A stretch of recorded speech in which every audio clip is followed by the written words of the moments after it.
Picture चालू करो बे। सवाल तो सुनिएगा ना, सवाल सुनिएगा ना। पहला तो उस दिन हुआ जिस दिन आपने खुद ही कहा कि गलत जगह चुनी गई और अखिलेश जी ने भी इसको गलत बताया।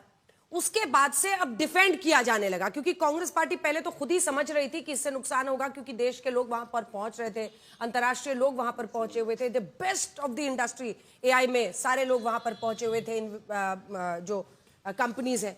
ऐसे में आप लोगों को एहसास हुआ, लेकिन अब डिफेंड किया जा रहा है। अब बात 2-3 दिन बीतते बीतते ऐसी हो गई है कि उनको बब्बर शेर कहा जा रहा है। मतलब ऐसे तो ऐसे ही हुआ ना जैसे नाखून कटा के अपने आप को शहीद घोषित करना, कि वहां जाके हमने टी शर्ट उतार दिया, हम तो भाई शेर हो गए। तो रुको जरा, सब्र करो। देखिए, हमने पहले बोला था, फिर भी बोलता हूं कि उस समय और जगह सही नहीं थी। पहले मैं बोल रहा हूं, शुरू से हम लोग ये बात बोल रहे हैं। लेकिन इसका मतलब ये नहीं है कि एक आप उनके साथ, ठीक है उन्होंने गलती की है, लेकिन उसकी सजा ऐसी भी नहीं होनी चाहिए कि उनको ऐसा पेश किया जा रहा है देश के सामने जैसे लगता है कि आतंकवादी थे। खैर उस पर हम बोल चुके हैं। मैं दूसरी बात ये कहना चाहता हूँ, एक बीजेपी के प्रवक्ता को मैंने सुना, अरे चुप रहिए भाई, प्रभु अनुराग भाई, किसी ने उनको आतंकवादी नहीं कहा। उन पे संबंधित धाराएं जो अगर आप पढ़िएगा तो कोई आतंकवादी धारा नहीं लगी उन पर, कोई देशद्रोह का मुकदमा नहीं लग रहा। प्रकाश जी, आपने बैठा लिया, मैं माइक ले लूंगी आके आपसे।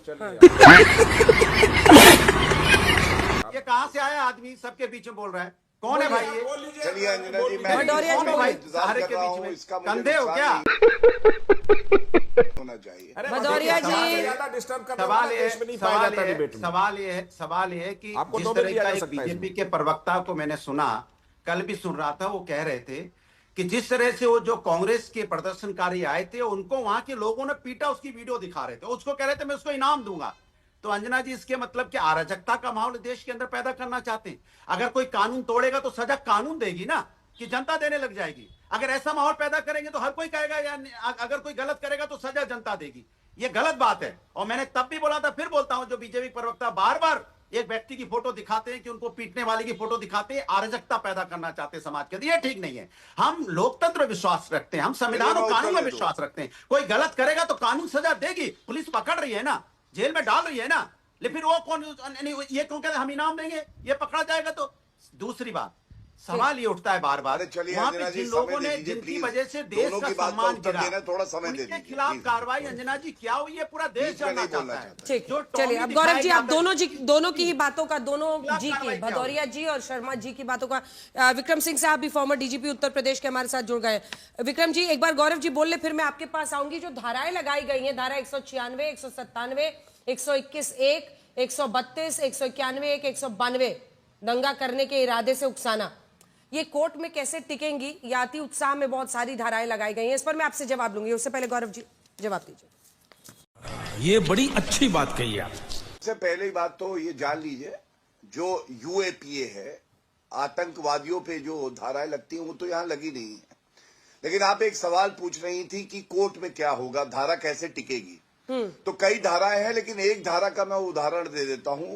बीएनएस धारा 197 कहती है राष्ट्रीय एकता के लिए हानिकारक।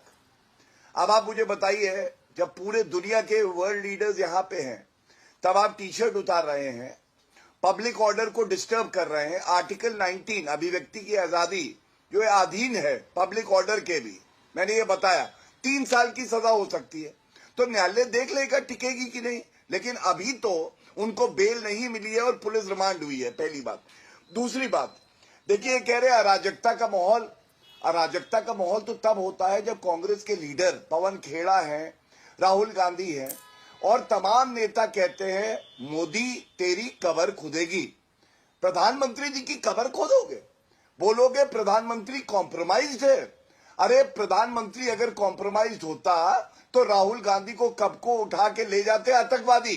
प्रधानमंत्री सुरक्षा कवच है हर उस नागरिक का, जिसमें राहुल गांधी भी आते हैं, जो भारत में रहता है। तीसरी बात, आप बताइए इंटरनेशनल योगा डे का ये विरोध करेंगे।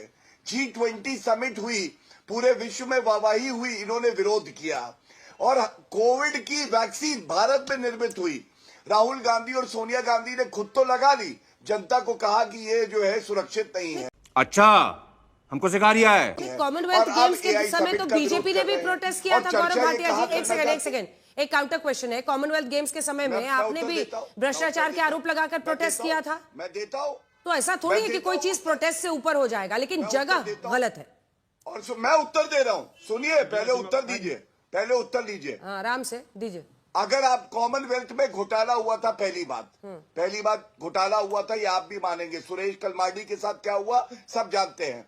और दूसरी बात, क्या वेन्यू पे जाके हमने विरोध किया था, टी शर्ट उतारी थी? अगर हो वीडियो चुनौती देता हूं, कांग्रेस के प्रवक्ता दिखा देगा आज तक। अरे किस चीज की तुलना किस बात से कर रहे हैं?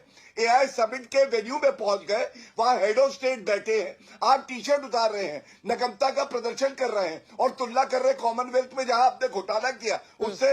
ये किस तरह की तुलना है? ये तो बकवास है। हम उस वक्त का भी विरोध दिखा रहे हैं जो सड़कों पर हुआ था। विजय गोयल आपके नेता दिखाई दे रहे हैं, लेकिन ये आईटीओ के जो अलग जगहों पर प्रोटेस्ट था, ये जो वेन्यू है उसमें कतई प्रोटेस्ट नहीं था, क्योंकि वो पूरा गलत तरीके से होगा।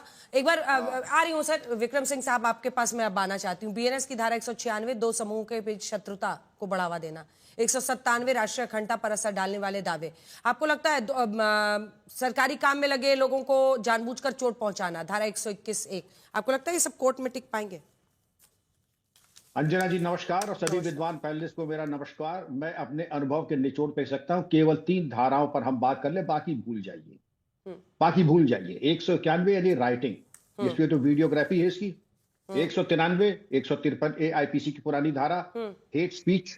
195 जो कि है कि पब्लिक सर्वेंट्स के ऊपर आक्रमण, पुरानी धारा 332 IPC की। हमारे पुलिसकर्मियों को आपने क्या समझ करके उनके ऊपर हाथ उठाया, वो सब बयान देंगे, शपथ पत्र देंगे, इसका मेडिको लीगल एविडेंस है, और यही धाराएं पर्याप्त हैं इनकी राजनीति समाप्त करने के लिए।